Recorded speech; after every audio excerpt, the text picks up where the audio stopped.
नमस्कार दोस्तों, SBI security के साप्ताहिक पॉडकास्ट में आपका हार्दिक स्वागत है। आज हम बात करेंगे इस सप्ताह में क्या हुआ और अगले सप्ताह के लिए क्या स्थिति बन रही है।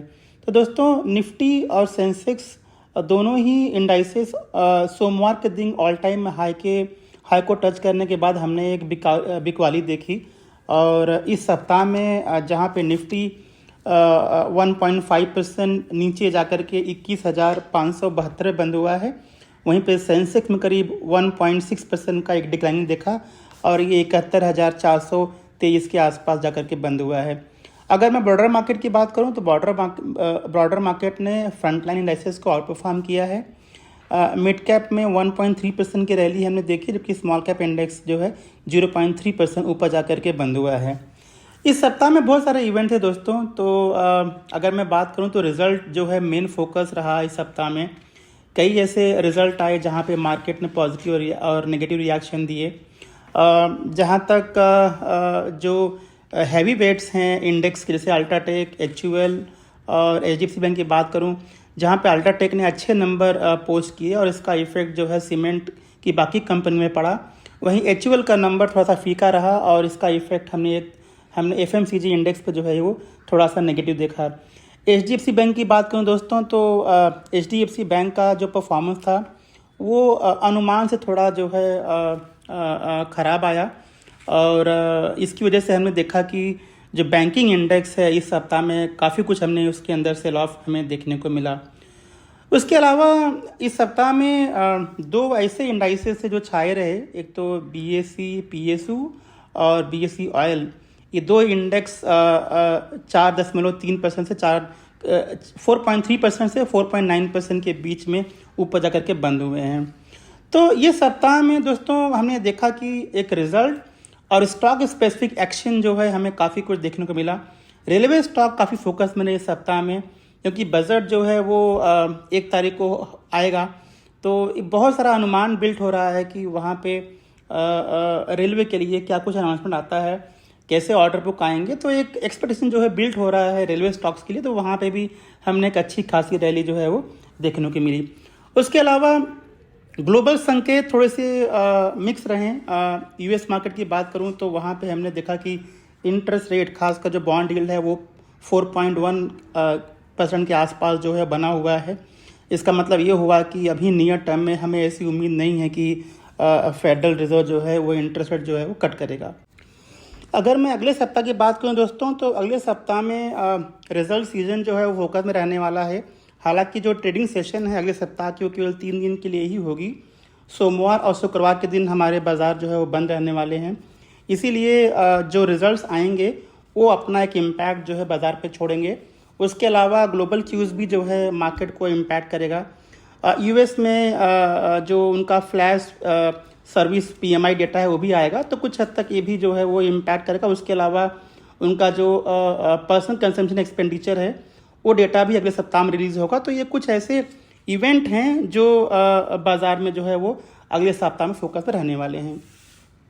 आइए बात करते हैं सेक्टोरल लूजर्स और गेनर्स की सप्ताह में दोस्तों। तो इस सप्ताह में जैसे मैंने कहा कि बीएसई पीएसयू और ऑयल जो सेगमेंट है वो काफ़ी कुछ फोकस में रहा है। ये दोनों इंडाइसेस में हमने 4.5% से 5% की रैली हमने सप्ताह में देखी है, जबकि banking, reality, FMCG, metal, power, consumer durable, ये कुछ ऐसे सेक्टोरल इंडाइसेस हैं जिनमें हमने करीब 1% से 3% का हमने डिक्लाइनिंग देखा है। अगर मैं टॉप गेनर्स और लूजर्स की बात करूं दोस्तों तो इस सप्ताह में जो टॉप गेनर्स थे निफ्टी में वो ONGC, Tech Mahindra, Apollo Hospital, BPCL और कोल इंडिया थे। यहाँ पे हमने 4.5% से 8.5% की रैली देखी है। जबकि अगर मैं लूजर्स की बात करूँ तो यहाँ पे HDFC Bank, LTI Mindtree, IndusInd Bank, Divi's lab, Bajaj finance, इन पांचों स्टॉक में 4.5% से 10% का हमने डिक्लाइन देखा। एलटीआई माइंट्री भी रिजल्ट उतना अच्छा नहीं था, क्योंकि मैनेजमेंट ने कहा कि जो उनका मार्जिन का गाइडेंस है वो थोड़ा सा 1-2 क्वार्टर आगे खिसक जाएगा, क्योंकि उन्हें लगता है कि जो कैपेसिटी यूटिलाइज कर रहे हैं एम्प्लॉयज़ की, अब उनमें ज़्यादा इम्प्रूवमेंट की गुंजाइश नहीं है। और जिस तरह से उनके पास डील विंस हैं इस वक्त, ज़्यादा फोकस करेंगे कि और हायरिंग करें, तो थोड़ा सा वहाँ पे एक प्रेशर आ सकता है मार्जिन को लेकर के। तो दोस्तों ये 5 स्टॉक जो है हमारे लूजर्स में आते हैं। आइए अब बात करते हैं कौन कौन से वो मॉनिटरेबल डेटा है जो मार्केट क्लोजली ट्रैक करता है दोस्तों। तो पहले बात करते हैं FIIs और DIs की। तो इस सप्ताह में जो हमने सेल ऑफ देखा निफ्टी और सेंसेक्स में, इसके पीछे कारण जो FII की सेलिंग भी रही है। FII ने इस सप्ताह में करीब 10,000 करोड़ रुपए की सेलिंग की है, जबकि 11,400 करोड़ रुपए की बाइंग हमारे DIs ने किया है। रुपये की बात करूं तो काफ़ी कुछ स्टेबल रहा इस सप्ताह में 83.16 के आसपास। और क्रूड ऑयल प्राइसेस भी काफ़ी हद तक जो है वो स्टेबल रहे हैं। आइए बात करते हैं कुछ इकोनॉमिक डेटा की।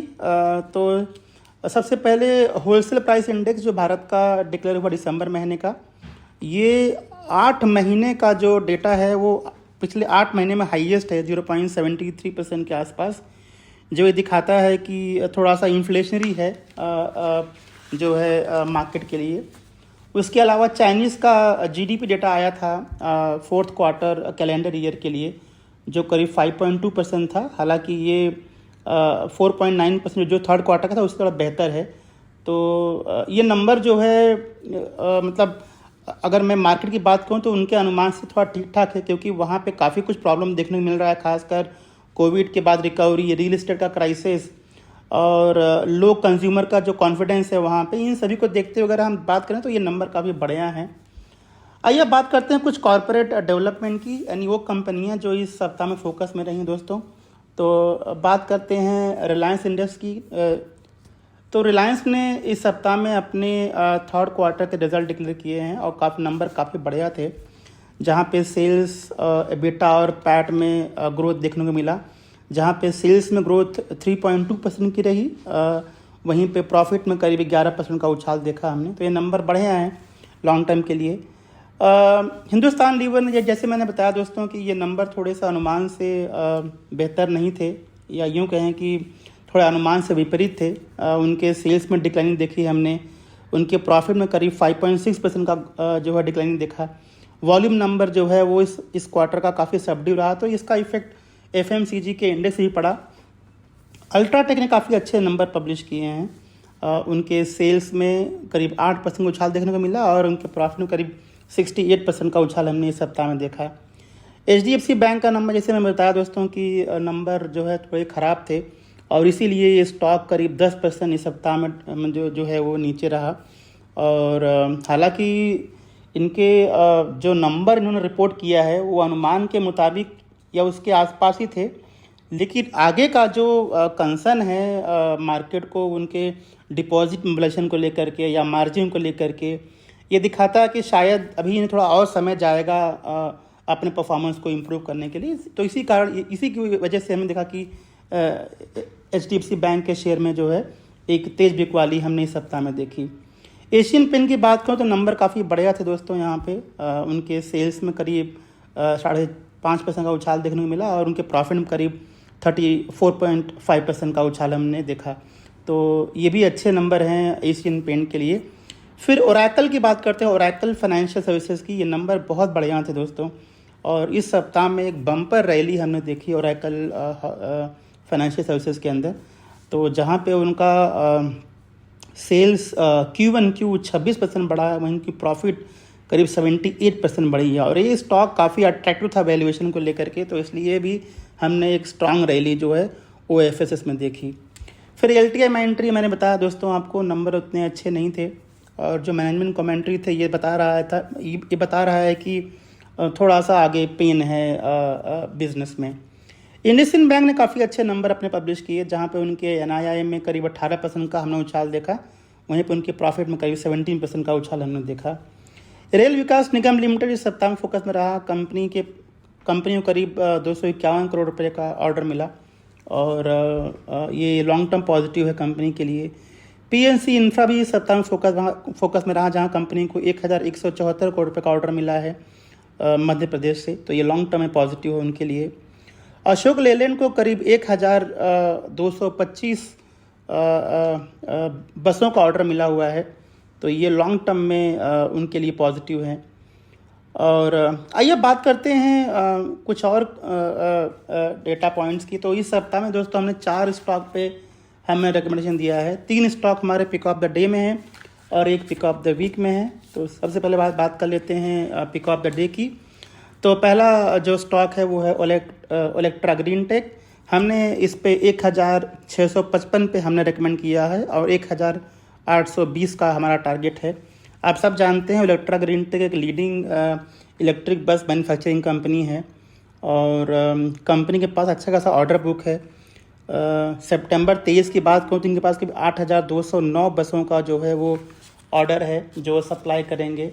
उसके अलावा उनके पास जो कैपेसिटी है कंपनी की वो बढ़ाने वाले हैं आगे चल कर के। जो 1500 कैपेसिटी उनकी है और ये जो है 4th क्वार्टर इस साल तक 5000 करने वाले हैं और ये अगले कुछ टाइम में इसको 10,000 बसों की कैपेसिटी जो है करने वाले हैं। तो ये पॉजिटिव है ओलेक्ट्रा के लिए लॉन्ग टर्म में। तो हमें लगता है कंपनी अच्छा परफॉर्म करेगी। फिर कोल इंडिया पे भी हमने रिकमेंडेशन दिया वो हमारे पिक ऑफ द डे में, जहाँ पे 376 रुपये का हमारा बाइंग प्राइस है और टारगेट 414 रुपये का है।